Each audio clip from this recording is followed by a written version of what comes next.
Hello and welcome to the video, and this is about my FMS FCX24 Power Wagon. Now it seems like everybody's buying one of these and they're getting a very good reputation. Now this is a used RC and I bought it from my friend Richard who lives nearby, and the link to his YouTube channel is in the description box below. Now Richard has upgraded this a fair bit, and this video is about those upgrades and also what I've done to it since I bought it from him. And I won't be going into what you get with one of these RTRs new, because there are plenty of excellent unboxing videos on YouTube already. So as I mentioned, Richard has already added quite a few upgrades, and as you can see here, these include metal suspension links, metal steering links, metal shocks, metal drive shafts, 1-inch metal beadlock wheels and softer tyres, and metal hexes on each corner. So the suspension links are the high clearance version, so they're actually angled as opposed to being a straight link, and they also have metal balls in the ends, as do the upgraded metal steering links. The stock plastic drive shafts or prop shafts have been upgraded to metal ones, and also the shock absorbers have been upgraded to these metal ones too. Now when I first saw these shock absorbers, I pushed them up and down and they just felt like metal pogo sticks, and I was thinking about putting the stock plastic ones back on, because when you buy the RTR it includes a set of O-rings so you can convert the plastic shocks into oil ones, and I've seen people do this on YouTube and it makes them a lot smoother and perform a lot better. So I took the metal ones off and I decided to strip them down and clean them up before I put them away. And while I was doing this, I was actually pleasantly surprised to discover these O-rings, and there was one in the shock cap and one in the bottom chamber of the shock body, which meant I could actually convert these into oil shocks. So I put some lossy green slime into the chamber at the bottom of the shock, and this helps the rod go up and down more smoothly, but it also makes a good oil seal too. So once they were all cleaned, I added some of this oil which was left over from my MST FJ build. Now these are the wheels that Richard's put on, and they're Injora 1-inch metal beadlocks with Injora Crawler Master all-terrain tyres, which are nice and soft. Now originally the wheels had these metal rings inside, but these have been changed for these heavier Injora brass rings, and this adds a little bit more weight to the wheels and tyres. Now one of the things I've done is taken off the portal covers and added a healthy amount of grease to the upgraded metal portal gears that Richard had already installed. Now I also have the stock red plastic wheels and FMS tyres, and these also came with a set of heavy brass rings that go inside the tyres when you assemble the wheel. Now I'm very pleased about this because I really like the look of these stock wheels, and it's nice to have the option to swap the wheels around from time to time. Also included with the sale were a couple of 3D printed rear beds for the Power Wagon. One was printed with a floor and one was printed without a floor. Now I've given one with the floor to my good friend Malcolm from Bazboy RC for his Power Wagon, and I'm going to keep the one without the printed floor because I may use it in the future. But to be honest, I'm more than happy with the other bed that Richard made, which is this one, made with black plastic checker plate with a black plastic strip cut out and glued around the sides.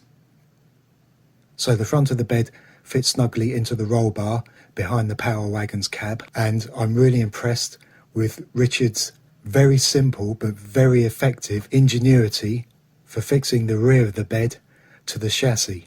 And he's done this by using raw plugs. And all he's done is got a couple of these, glued them into place, and they push into the chassis where the stock roll bars would fit. Very simple but very effective.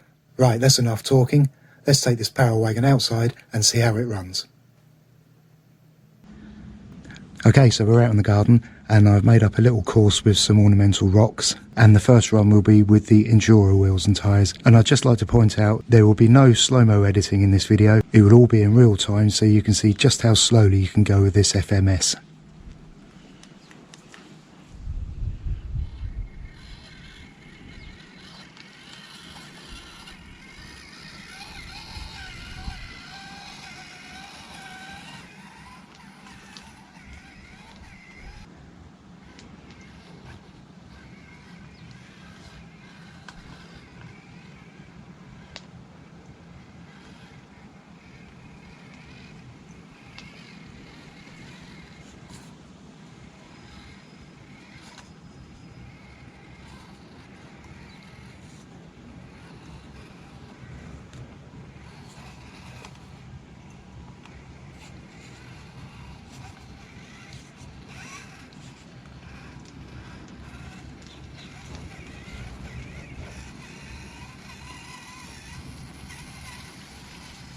Well, that went well.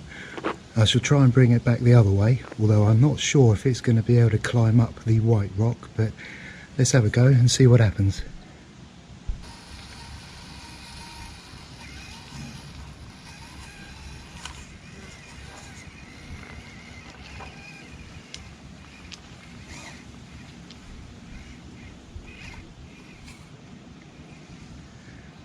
Well, very impressed with that.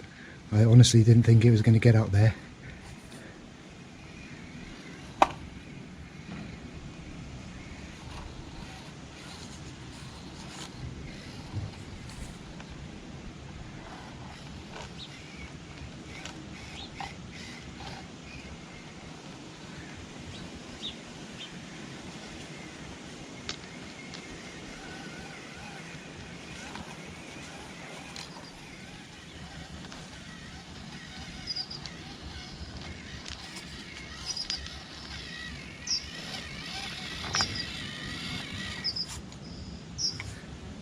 Okay, so a successful run with the Injora wheels and tyres.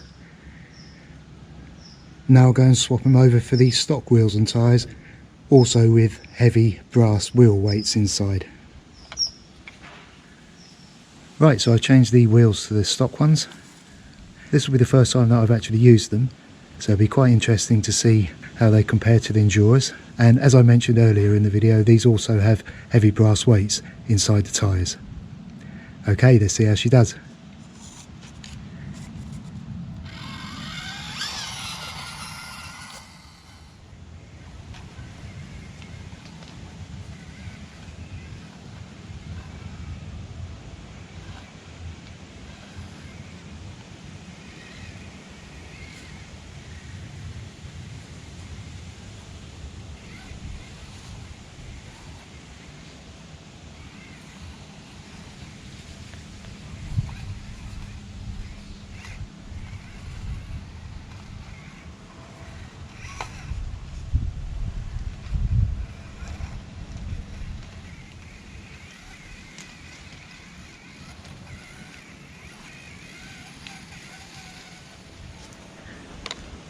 Okay, so that was a good pass, and now we'll try it the other way round and see how these wheels and tyres get on with the white rock at the beginning.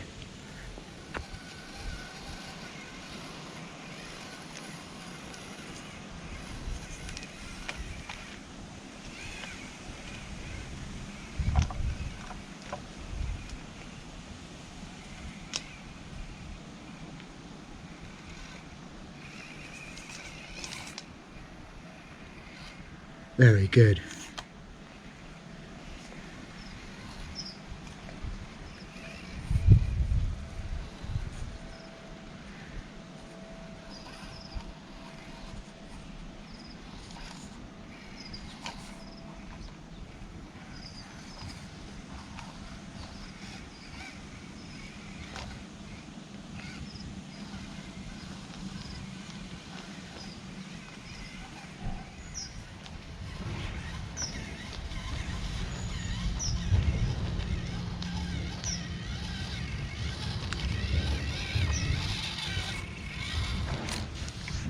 So there we go, 2 successful runs over the rocks with different sets of wheels and tyres, and I hope you agree with me that this is a very impressive little RC.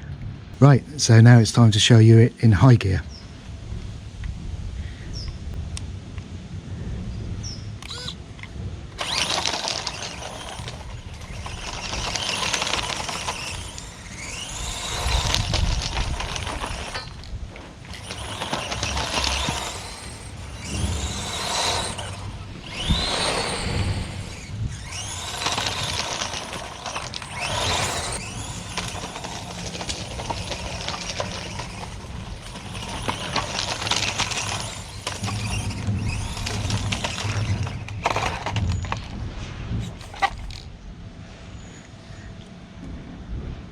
Hope you enjoyed the video. Thank you for watching, and I'll see you soon. Bye bye.